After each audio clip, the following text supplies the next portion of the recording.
NEET paper leak કેસમાં એક પત્રકારની ધરપકડ. પ્રિન્સિપલની કોલ ડિટેલ્સમાંથી લીડ મળી હતી. સીબીઆઈએ ગુજરાતમાં અમદાવાદ સહિત 7 જગ્યાએ દરોડા પાડ્યા. નીટ યુજી પેપર લીક કૌભાંડની તપાસમાં સીબીઆઈ જોડાયા બાદ નવા જૂનીના એંધાણ વર્તાઈ રહ્યા છે. પેપર લીકનું એપિસેન્ટર ગોધરાને માનવામાં આવી રહ્યું છે.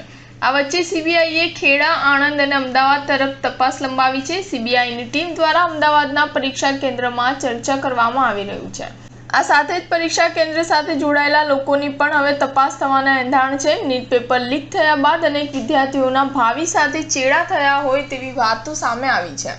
તેમાં પણ હવે આ સમગ્ર મામલામાં સીબીઆઈ જોડાઈ છે. ગુજરાતમાં અલગ અલગ જગ્યાએ સીબીઆઈ દ્વારા તપાસ હાથ ધરવામાં આવી છે. આ તપાસની શરૂઆત ગોધરાથી થઈ હતી. ગોધરામાં 3 દિવસ સીબીઆઈની ટીમ અલગ અલગ જગ્યાએ સર્ચ એન્ડ રેડ કરી રહી છે. ત્યારે હવે આ તપાસમાં મધ્ય ગુજરાતના ખેડા અને આણંદ તરફ આગળ વધી છે.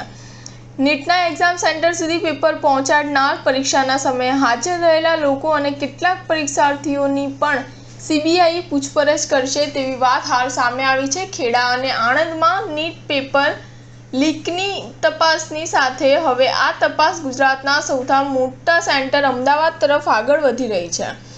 અમદાવાદમાં કેટલાક માફિયાઓના કનેક્શન પેપર લીક સાથે હોવાની આશંકાએ સીબીઆઈને કોઈ લિંક ગોધરાથી મળી હોવાની વિગત સૂત્રો જણાવી રહી છે. આજે સીબીઆઈ દ્વારા અમદાવાદમાં અલગ અલગ જગ્યાએ તપાસ કરવામાં આવશે. હાલ કેટલીક જગ્યાએ સીબીઆઈની ટીમ પહોંચી ગઈ છે અને તેઓ મહત્વની કડી જોડવાનો પ્રયાસ કરી રહી છે. સ્ટાર ન્યૂઝ 7 હંમેશા સચ્ચાઈની સાથે.